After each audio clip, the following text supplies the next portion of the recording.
ஆனா இன்றைக்கு முதலமைச்சர் அவர்களை பொறுத்தவரை அவர் கையில் இருக்கக்கூடிய கடைசி அஸ்திரம் மகளிர் உரிமை தொகையை உயர்த்துவது, பொங்கல் தொகுப்புல பணம் கொடுப்பது, மகளிர் உரிமை தொகையில அதிக சகோதரிகளை கொண்டு வந்து சேர்ப்பது, இதுதான் கடைசி அஸ்திரம். இதை தவிர அஸ்திரம் கிடையாதுங்கண்ணா. ஏன்னா நம்முடைய நிதி சுமையை பாத்தீங்கன்னா அதை தவிர சிஎம் வேற கார்டெல்லாம் பிளே பண்றதுக்கு இல்ல.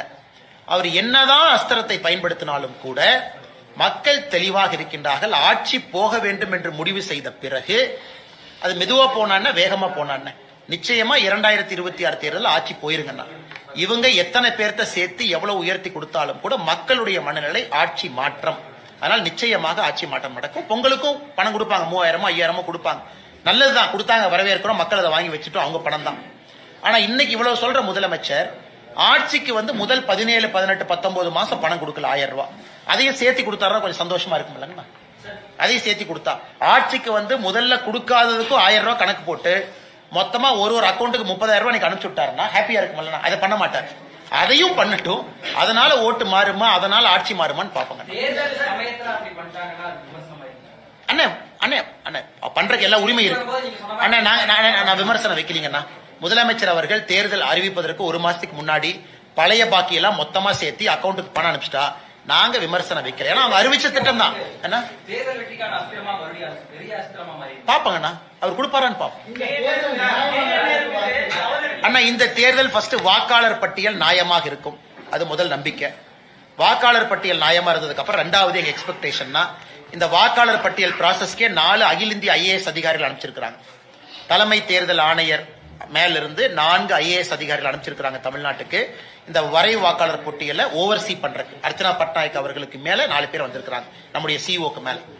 அடுத்து எங்களை பொறுத்தவரை இந்த மாடல் கோட் ஆஃப் கண்டக்ட் அறிவிச்ச பிறகுதான் ஆபீசர்லாம் தெளிஞ்சு கிளம்பி வருவாங்க.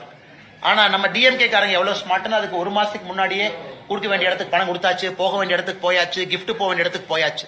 அதனால இந்த வரைவு வாக்காளர் பட்டியல் பிப்ரவரி 2வது வாரம் பப்ளிஷ் பண்ண உடனே தமிழ்நாட்டில் வெளியிருந்து வரக்கூடிய ஸ்குவாடு எல்லாம் அனுப்பணும். IRS officer squad, MCC squad, அவங்க எல்லாம் இப்பவே அடிப்படை வேலையை செய்யணும். எலெக்ஷன் அறிவிக்கிறது அறிவிக்கட்டுங்கண்ணா.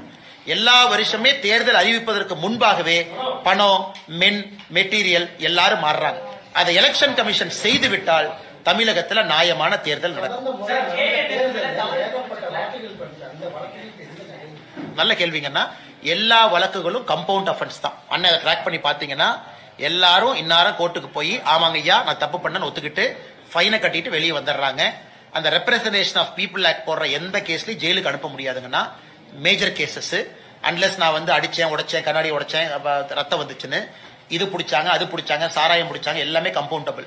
அதுவும் ஒரு பிரச்சனை. இன்னைக்கு ரெப்ரசன்டேஷன் ஆஃப் பீப்புள் ஆக்ட்ல ஒரு பெரிய பிரச்சனை என்னன்னாங்கன்னா இன்னைக்கு ஓட்டருக்கு நம்ம கிஃப்ட்னு என்ன சொல்றோமோ அது எல்லாமே கம்பவுண்டபிள் அஃபென்ஸா இருக்கு. சாரி கேட்டு கோர்ட்ல எக்ஸ்கியூஸ் கேட்டு கோர்ட் உங்களுக்கு ஒரு சாதாரண அபராதத்தை விதித்த பிறகு அபராதத்தை கட்டிவிட்டு வெளியே வந்துடலாம். அப்படித்தான் எல்லா கேஸும் போகுது.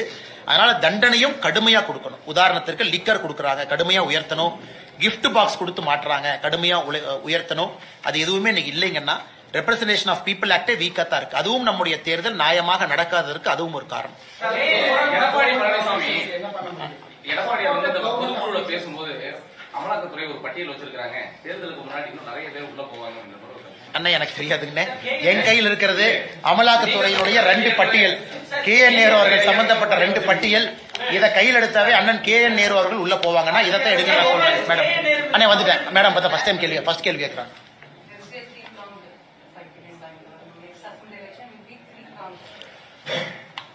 அடுத்த தேர்தலை பொறுத்தவரை அது 3 முனை தேர்தலா அப்படின்னு கேட்டீங்கன்னா இப்போதைக்கு 4 முனை தேர்தல். ஏன்னா அண்ணன் சீமான் அவர்கள் இருக்கிறாங்க, திரு விஜய் அவர்கள் இருக்கிறாங்க, NDA இருக்கு, இந்திய அலையன்ஸ் இருக்கு. அதனால் 4 முனை தேர்தல் இருக்கு. இந்தியாவில் நாம 4 முனை தேர்தலை ரொம்ப குறைவாகத்தான் பார்த்திருக்கின்றோம். சரியான 3 முனை தேர்தலே குறைவாகத்தான் பார்த்திருக்கிறோம். இந்திய அளவில் நம்ம பார்த்தது கிடையாதுங்க. அதனால் நிச்சயமாக NDA திரு எடப்பாடி பழனிசாமி அவர்கள் ஒரு நம்பர் கொடுத்திருக்கிறாங்க, 210 அப்படின்னு சொல்லியிருக்கிறாங்க. பொதுக்குழுவில் 234க்கு 210 அப்படின்னு ஒரு நம்பர் கொடுத்திருக்கிறாங்க. அது ஒரு வரலாற்று சிறப்புமிக்க ஒரு நம்பர்.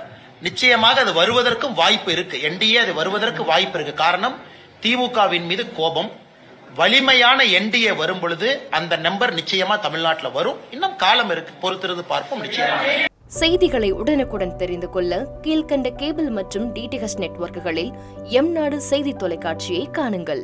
பாதகம் செய்பவரை கண்டால் நாம் பயம் கொள்ளலாகாது பாப்பா. மோதி மிதித்துவிடு பாப்பா, அவர் முகத்தில் உமிழ்ந்துவிடு பாப்பா. அண்மை செய்திகளை உடனுக்குடன் தெரிந்து கொள்ள இணைந்திருங்கள் எம்நாடு தொலைக்காட்சியுடன்.